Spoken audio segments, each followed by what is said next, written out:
Hello दोस्तों, आज के क्लास में हम लोग यूपी डीएलएड प्रथम सेमेस्टर के सामाजिक अध्ययन के वर्ष 2023 के क्वेश्चन पेपर को सॉल्व करेंगे। सामाजिक अध्ययन 2 घंटे का पेपर होता है जिसमें 40 प्रश्न पूछे जाते हैं। 40 प्रश्नों में 15 बहुविकल्पी, 15 अति लघु उत्तरी और 10 लघु उत्तरी प्रश्न पूछे जाते हैं। बहुविकल्पी और अति लघु उत्तरी प्रश्न 1-1 नंबर के होते हैं और लघु उत्तरी प्रश्न 2-2 नंबर के होते हैं। कुल मिलाकर 50 नंबर का पेपर होता है जिसमें 25 नंबर पासिंग मार्क्स होता है। तो आइए आज का क्लास शुरू करते हैं। बहुविकल्पी प्रश्न का पहला प्रश्न है, सबसे प्राचीन वेद कौन सा है? ऑप्शन ए है ऋग्वेद, बी है सामवेद, सी है यजुर्वेद और डी है अथर्ववेद। तो इसका ऑप्शन ए सही उत्तर है ऋग्वेद। प्रश्न संख्या दूसरा है, शक संवत किसने चलाया था? ऑप्शन ए है अशोक ने, बी है चंद्रगुप्त, सी कनिष्क और डी है समुद्रगुप्त। इसका ऑप्शन सी सही है कनिष्क। कनिष्क ने शक संवत चलवाया था। प्रश्न संख्या तीसरा है, पूरा पाषाण काल में मनुष्य का व्यवसाय क्या था? ऑप्शन ए है आखेट, बी है कृषि, सी है व्यापार और डी है शिल्प। इसका ऑप्शन ए सही है आखेट। आखेट का अर्थ होता है शिकार करना। प्रश्न संख्या 4 है, मोहनजोदड़ो की सबसे बड़ी इमारत थी? ऑप्शन ए है पुरोहित आवास, बी है स्नानागार, सी है अन्नागार और डी है कोषागार। इसका ऑप्शन बी सही है स्नानागार। स्नानागार उसे कहते हैं जहाँ स्नान कार्य होता था, उसको स्नानागार कहते हैं। सबसे बड़ी इमारत यही पाई गई मोहनजोदड़ो की। प्रश्न संख्या 5 है, सूर्य के चारों ओर परिक्रमा करने वाले खगोलीय पिंड कहलाते हैं? ऑप्शन ए है क्षुद्र ग्रह, बी है उपग्रह और सी है ग्रह, डी है पुच्छल तारा। इसका ऑप्शन सी सही उत्तर है ग्रह। सूर्य के चारों ओर परिक्रमा करने वाले पिंड को ग्रह कहते हैं और ग्रह के चारों ओर परिक्रमा करने वाले पिंड को उपग्रह कहते हैं। प्रश्न संख्या 6 है, इंडिका पुस्तक के लेखक हैं? ऑप्शन ए है कौटिल्य, बी है सिकंदर, सी है मेगास्थनीज और डी है अरस्तु। तो इसका ऑप्शन सी सही उत्तर है मेगास्थनीज। प्रश्न संख्या 7 है, पहिए का आविष्कार हुआ? ऑप्शन ए है पूरा पाषाण काल, बी है मध्य पाषाण काल, सी है नव पाषाण काल और डी है धातु काल। इसका ऑप्शन सी सही उत्तर है नव पाषाण काल। प्रश्न संख्या 8 है, कुतुबनुमा का आविष्कार किस देश में हुआ? ऑप्शन ए है चीन में, बी है मिस्र में, सी है यूनान में और डी है भारत में। इसका ऑप्शन ए सही उत्तर है चीन में। कुतुबनुमा का आविष्कार चीन में हुआ था। प्रश्न संख्या 9 है, भारतीय मानक समय रेखा गुजरती है? ऑप्शन ए है अहमदाबाद, बी है लखनऊ, सी है कोलकाता और डी है इलाहाबाद यानी प्रयागराज। इसका ऑप्शन डी सही उत्तर है प्रयागराज यानी इलाहाबाद। इलाहाबाद के पास में स्थित नैनी से भारतीय समय रेखा होकर गुजरती है, लेकिन ऑप्शन में नैनी न देकर इलाहाबाद दिया है जो कि सबसे पास है नैनी से, इसलिए यह सही उत्तर होगा। प्रश्न संख्या 10 है, नासा का मुख्यालय स्थित है? ऑप्शन ए है जापान, बी है अमेरिका, सी है ब्राज़ील और डी है कनाडा। इसका ऑप्शन बी सही उत्तर है अमेरिका। प्रश्न संख्या 11 है, पूर्वी घाट तथा पश्चिमी घाट किस स्थान पर मिलते हैं? ऑप्शन ए है अन्नामलाई पर, बी है नीलगिरी पहाड़ियों पर, सी है सतपुड़ा पर्वत पर और डी है नेपाल में। इसका ऑप्शन बी सही उत्तर है नीलगिरी पहाड़ियों पर। प्रश्न संख्या 12 है, ग्रेट रिफ्ट घाटी किस महाद्वीप में स्थित है? ऑप्शन ए है अफ्रीका, बी उत्तरी अमेरिका, सी है यूरोप और डी ऑस्ट्रेलिया। इसका सही उत्तर ए है अफ्रीका। प्रश्न संख्या 13 है, कोसल महाजनपद की राजधानी थी? ऑप्शन है श्रावस्ती, बी वाराणसी, सी चंपा और डी कौशाम्बी। इसका सही उत्तर ए है श्रावस्ती। प्रश्न संख्या 14 है, भारत की सबसे लंबी तटरेखा वाला राज्य है? ए केरल, बी है गुजरात, सी है गोवा और डी है तमिलनाडु। इसका सही उत्तर है इन ऑप्शनों में गुजरात। इसका ऑप्शन बी सही उत्तर है गुजरात। प्रश्न संख्या 15 है, ग्लोब प्रतिरूप होता है? ऑप्शन ए है सूर्य का, बी है चंद्रमा का, सी है पृथ्वी का और डी है महासागर का। इसका ऑप्शन सी सही उत्तर है पृथ्वी का। पूरे पृथ्वी का जो प्रतिरूप होता है ग्लोब से ग्लोब होता है, यानी ग्लोब को पृथ्वी को ग्लोब के माध्यम से दिखाया जाता है। प्रश्न संख्या 16 है, जो कि अति लघु उत्तरी प्रश्न का पहला प्रश्न है, महाभारत के लेखक कौन थे? उत्तर, महाभारत की रचना का श्रेय वेद व्यास को दिया जाता है। इसका अर्थ मतलब कि महाभारत के लेखक वेद व्यास हैं, वेद व्यास थे। प्रश्न संख्या 17 है, बौद्ध धर्म के संस्थापक कौन थे? उत्तर, बौद्ध धर्म के संस्थापक गौतम बुद्ध थे। प्रश्न संख्या 18 है, परिभ्रमण किसे कहते हैं? उत्तर, जब कोई वस्तु अपने अक्ष पर ही घूमती है तो उसे परिक्रमण कहते हैं। परिक्रमण नहीं, परिभ्रमण कहते हैं। यहाँ पे मिस्टेक हो गया है, परिभ्रमण कहते हैं। जब अपने अक्ष पे घूमती है कोई वस्तु उसको परिभ्रमण कहते हैं। प्रश्न संख्या 19 है, भारत के 2 पड़ोसी देशों के नाम लिखिए। उत्तर, भारत के 2 पड़ोसी देश श्रीलंका, भूटान, इसके अलावा पाकिस्तान, अफगानिस्तान, चीन, बांग्लादेश इत्यादि हो जाएगा। प्रश्न संख्या 20 है, सबसे छोटे महाद्वीप का नाम लिखिए। उत्तर, विश्व का सबसे छोटा महाद्वीप ऑस्ट्रेलिया है। प्रश्न संख्या 21 है, अर्थशास्त्र का जनक किसे कहा जाता है? उत्तर, अर्थशास्त्र का जनक एडम स्मिथ को कहा जाता है। प्रश्न संख्या 22 है, जिले के मुख्य अधिकारी कौन कौन हैं? उत्तर, जिले के मुख्य अधिकारी निम्न हैं। पहला है जिलाधिकारी, सबसे बड़ा जिले का अधिकारी होता है जिलाधिकारी। दूसरा है जिला न्यायाधीश। तीसरा मुख्य चिकित्सा अधिकारी। चौथा मुख्य विकास अधिकारी।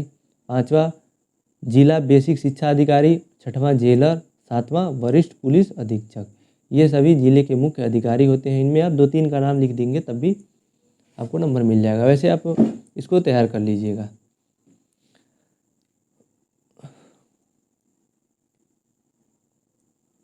प्रश्न संख्या 23 है, कृषि का आरंभ किस काल में हुई?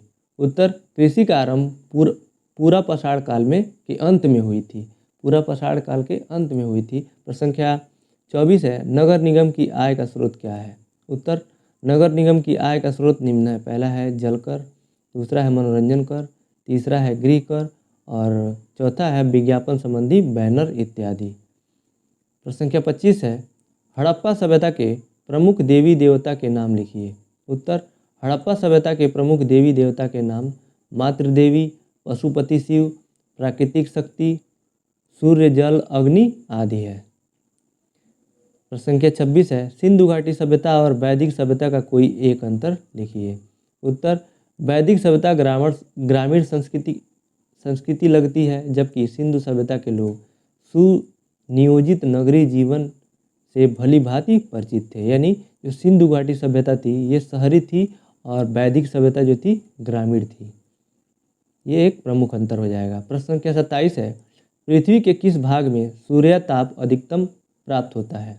उत्तर, उपोष्णकटिबंधीय रेगिस्तानों में अधिकतम सूर्यताप प्राप्त होता है जहां बादल सबसे कम होते हैं। भूमध्य रेखा उष्णकटिबंधीय की तुलना में अपेक्षाकृत कम सूर्यताप प्राप्त करती है। देखिए, सूर्यताप का अर्थ हुआ कि ये पृथ्वी है पूरी, ये विषुवत रेखा बीच में जाती है। ऊपर है कर्क रेखा 23.5 डिग्री अक्षांश पे और नीचे है 23.5 डिग्री अक्षांश पे मकर रेखा।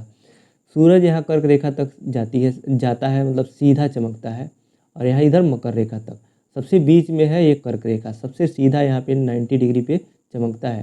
तो यहाँ पे सबसे ज़्यादा सूर्यताप होना चाहिए। सूर्यताप का अर्थ हुआ सूर्य से जो ताप मिलता है वो सबसे ज़्यादा बीच में होना चाहिए, लेकिन यहाँ पे ऐसा नहीं होता है। उपोष्णकटिबंधीय यानी ऊपर के क्षेत्रों में होता है और नीचे के क्षेत्र में होता है। यहाँ पे उपोष्णकटिबंधीय रेगिस्तानों में सबसे ज़्यादा सूर्यताप होता है। ऐसा इसलिए क्योंकि जो भूमध्य रेखा यहाँ पे जो बीच में सबसे ज़्यादा गर्मी पड़ना चाहिए, यहाँ पे थोड़े बादल छाए रहते हैं, जिससे कि उसका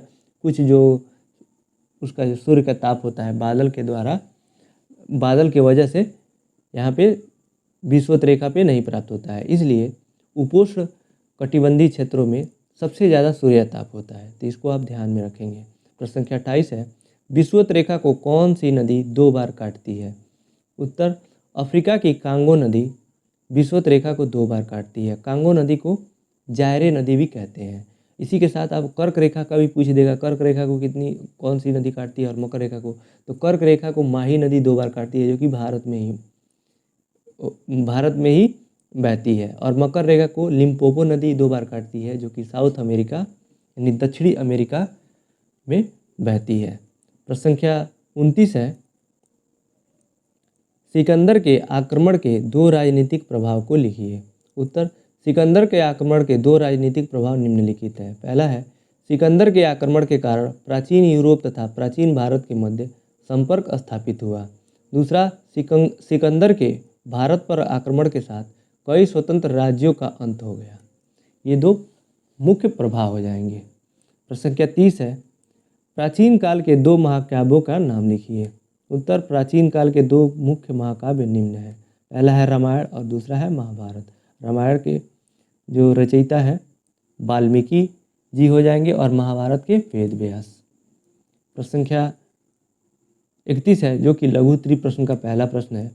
पृथ्वी को हरित ग्रह ग्रीन प्लैनेट क्यों कहते हैं? उत्तर, पृथ्वी को हरित ग्रह यानी ग्रीन प्लैनेट कहा जाता है क्योंकि इसके वातावरण में मीथेन गैस की मात्रा अधिक होने के कारण यह लाल रोशनी को सोख लेती है, जिससे पृथ्वी हरा दिखाई देता है। इसी के अलावा आप इसमें बढ़ा सकते हैं कि पृथ्वी पे मात्र ऐसा ग्रह है सौरमंडल में जिस पे जीवन पाया जाता है, जिस पे ग्रीनरी पाई जाती है, पेड़ पौधे जीव जंतु पाए जाते हैं। इसके अलावा यहाँ 71% भाग पे लगभग जल होता है। इसलिए इन सभी कारणों की वजह से पृथ्वी को ग्रीन प्लैनेट या हरित ग्रह कहा जाता है।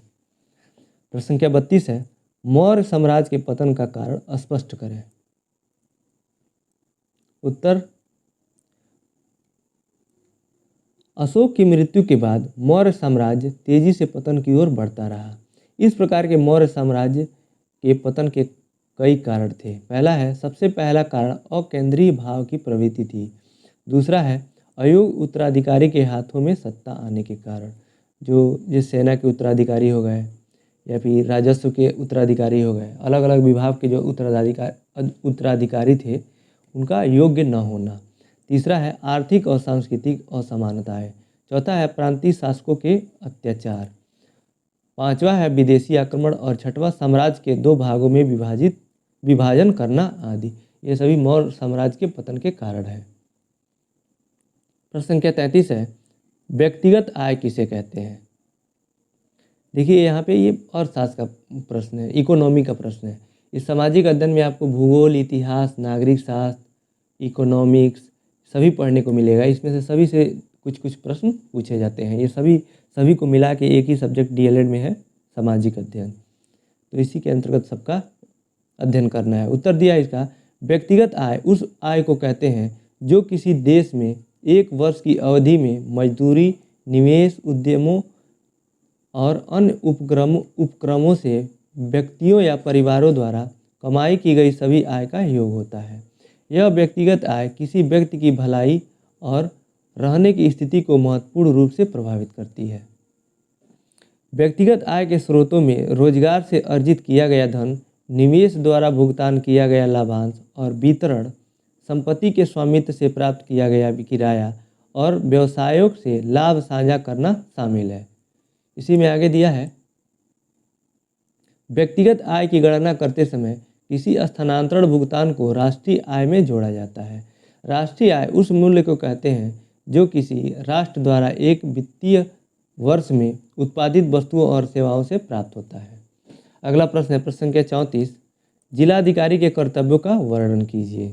उत्तर, जिलाधिकारी यानी जिला मजिस्ट्रेट या कलेक्टर किसी भी जिले का मुख्य कार्यकारी, प्रशासनिक और एक राजस्व अधिकारी होता है।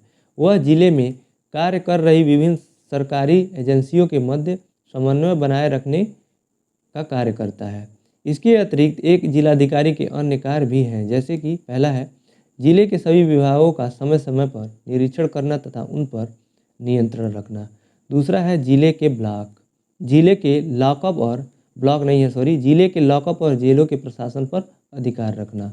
तीसरा, अपने जिले के अन्य सरकारी एजेंसियों पर अधिकतर पर्यवेक्षण का प्रयोग करना है, यानी इनका कार्य है जिलाधिकारी का तीसरा। और चौथा है भूमि मूल्यांकन, भूमि अधिग्रहण, कृषि ऋण का वितरण भी जिम्मेदारी रखना।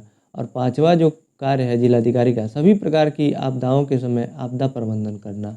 छठवां, उत्पादन शुल्क, सिंचाई, आयकर, बकाया को संग्रह करना। सातवां, सरकार द्वारा बनाए गए नियमों और विनियमों का समय समय पर प्रबंधन करना आदि। ये सभी काम जिलाधिकारी के होते हैं। अगला प्रश्न है प्रश्न संख्या 35, बौद्ध धर्म के प्रमुख सिद्धांत बताइए। उत्तर, 5वीं शताब्दी में गौतम बुद्ध द्वारा स्थापित किया गया यह एक गैर आस्तिक धर्म है। इस धर्म को मानने वाले लोग ईश्वर पर विश्वास नहीं रखते हैं। बौद्ध धर्म दुनिया का तीसरा सबसे बड़ा धर्म है। इस धर्म को मानने वाले ज़्यादातर चीन, Japan, Korea, Thailand, Cambodia, Sri Lanka, Nepal, Bhutan और भारत जैसे देशों में रहते हैं। गौतम बुद्ध में सांसारिक दुखों से मुक्त होने के लिए अष्टांगिक मार्ग बनाए हैं।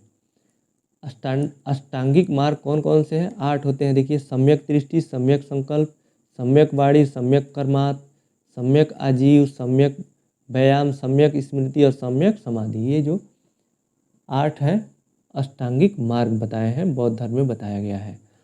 इसके अलावा नीचे दिया है, बुद्ध के अनुसार अष्टांगिक मार्गों का पालन करने के पश्चात मनुष्य की भव तृष्णा नष्ट हो जाती है और उसे निर्वाण की प्राप्ति हो जाती है। नीचे दिया है, बुद्ध ने निर्वाण प्राप्ति के लिए 10 चीज़ों पर जोर दिया। अहिंसा, सत्य, चोरी न करना, किसी भी प्रकार की संपत्ति न रखना, शराब का सेवन न करना, असमय भोजन न करना, सुखद बिस्तर पर न सोना, धन संचय न करना, महिलाओं से दूर रहना, नृत्य गान आदि से दूर रहना। इन 10 चीज़ों पे गौतम बुद्ध ने निर्वाण प्राप्ति के लिए जोर दिया था। अगर आप इतना ये 10 चीज़ें अपनाते हैं तो आपको निर्वाण की प्राप्ति हो जाएगी। इसका अर्थ है कि जन्म मृत्यु से आपको छुटकारा मिल जाएगा। उसी को निर्वाण प्राप्ति कहते हैं। प्रश्न संख्या 36 है, अक्षांश और देशांतर रेखाओं में अंतर स्पष्ट कीजिए। उत्तर, अक्षांश और देशांतर रेखाओं में अंतर निम्न है। अक्षांश रेखाएं, पहले हेडिंग लिखेंगे आप, अक्षांश रेखाएं या अक्षांश। उसमें है, पहला है भूमध्य रेखा से दूरी को मापता है। इनकी दिशा पूर्व से पश्चिम की ओर होती है। जैसे ये पृथ्वी हो गया और ये ऊपर, किसी भी मैप का जो ऊपर वाला भाग होता है वो उत्तर होता है। ये उत्तर हो जाएगा, ऊपर वाला नॉर्थ, नीचे वाला साउथ यानी दक्षिण हो जाएगा। इसके दाहिनी तरफ पूर्व हो जाएगा ईस्ट और इसके ठीक सामने वेस्ट हो जाएगा यानी पश्चिम। तो पूरब से पश्चिम होती है यानी ऐसे होती है। इसको अक्षांश रेखाएं कहते हैं। और देशांतर रेखाएं उसे कहते हैं जो कि उत्तर से दक्षिण की तरफ होती हैं। जैसे ऊपर से नीचे या उत्तर से दक्षिण की तरफ होती है, इसको देशांतर रेखा कहते हैं। देखिए, दूसरा पॉइंट दिया अक्षांश में, इनकी दिशा पूर्व से पश्चिम की ओर होती है। तीसरा है, इन रेखाओं की लंबाई अलग अलग होती है। चौथा, 2 अक्षांशों के बीच की दूरी लगभग 111 किलोमीटर होती है। पाँचवा है, 0 डिग्री अक्षांश को विषुवत वृत्त एवं 90 डिग्री को ध्रुव कहा जाता है। अगला है इसमें देशांतर रेखा, यानी अक्षांश और देशांतर में अंतर पूछा था तो देशांतर में भी आप 5 पॉइंट लिख देंगे। 5 पॉइंट लिख देंगे जिससे कि आपका ये पूरा हो जाएगा। 60 शब्दों में लिखना रहता है लघु उत्तरीय प्रश्न को, 60 सबसे ज़्यादा लिखने को बोलता है। तो अगर आप 8 से 10 लाइन लिख देते हैं तो 60 शब्द से ज़्यादा हो जाएगा।